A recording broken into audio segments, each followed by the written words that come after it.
आमदार गोपीचंद पडळकर यांनी केलेल्या अश्लील वक्तव्याविरोधात आंदोलन होत असताना सांगलीत त्यांच्या समर्थकांकडून पडळकर यांच्या प्रतिमेला दुग्धाभिषेक घालण्यात आला। सांगलीतील राम मंदिर चौकात गोपीचंद पडळकर यांच्या 30 फुटी पोस्टरला दुग्धाभिषेक घालून त्यांचे समर्थन करण्यात आले। राष्ट्रवादी शरद पवार गटाचे आमदार जयंत पाटील यांच्यावर आमदार पडळकरांकडून जहरी टीका करण्यात आली। त्यानंतर राज्यभर तीव्र पडसाद उमटतात। त्याचबरोबर सांगली जिल्ह्यामध्ये राष्ट्रवादी काँग्रेस आणि जयंत पाटील समर्थकांकडून पडळकरांच्या विरोधात आंदोलन करण्यात येते।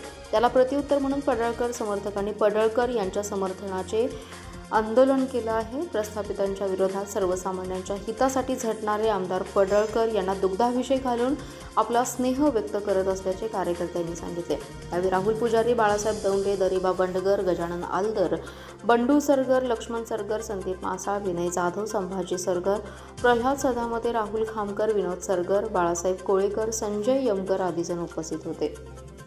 मी राहुल पुजारी, कट्टर गोपीचंद पडळकर सैनिक, प्रस्थापित व्यवस्थेच्या छताडावर नाचून सर्वसामान्य जनतेला, उपेक्षितांना न्याय देण्यासाठी एक गावगाड्यातला तरुण एक भूमिका घेतो, न्यायाची भूमिका घेतो, त्याला वाढता पाठिंबा होतो। त्यावेळी भविष्यातलं राजकारण ओळखून हीच प्रस्थापित मंडळी त्या गावगाड्यातल्या तरुणाला संपवण्यासाठी, राजकारणातून संपवण्यासाठी वेगवेगळ्या खोट्या केसेस टाकतात, त्याला बदनाम करायचा प्रयत्न करतात। तरी सुद्धा त्यांच्या छताडावर नाचून तो गावगाड्यातला तरुण जत विधानसभा मतदारसंघात 40,000च्या मताने निवडून येतो। परंतु राजकारण कायम डोक्यात ठेवून चालणाऱ्या या प्रस्थापित व्यवस्थेनं जतमध्ये चाललेली विकास कामं, आमदार गोपीचंद पडळकर साहेबांना वाढणारा पाठिंबा पाहून त्यांच्या पोटशूळ उठलेला आहे।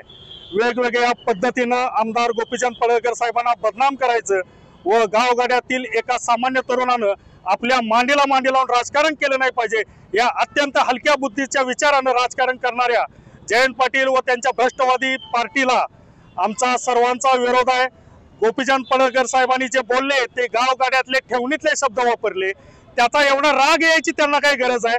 ज्या वेळेला महाराष्ट्राचे मुख्यमंत्री माननीय देवेंद्र फडणवीस साहेब यांच्या कुटुंबावरती वेगवेगळे आरोप केले, माननीय मुख्यमंत्र्यांची जात काढली गेली, माननीय प्रधानमंत्र्यांची, मोदी साहेबांच्या आईची थोडक्यात एआयच्या माध्यमातून विटंबना केली गेली, त्यावेळी कुठे गेलेली यांची संस्कृती, कुठे गेलेली यांची राजकीय परंपरा?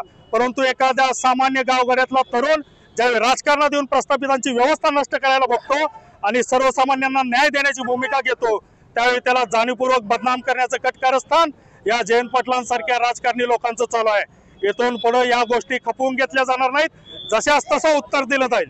आज काय केलं?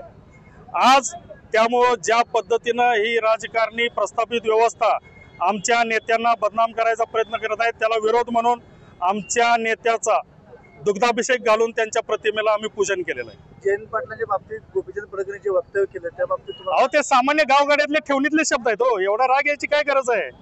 एक लक्षात घ्या, सामान्य माणसाची भूमिका मांडत असताना आम्ही सामान्य शब्दातनं बोलतो, गावगाड्यांची भूमिका आहे, गावगाड्यात जे शब्द वापरले जातात त्या भूमिकेतनं त्यांनी बोललो, एवढी जिवारी लागून घ्यायची गरज नव्हती।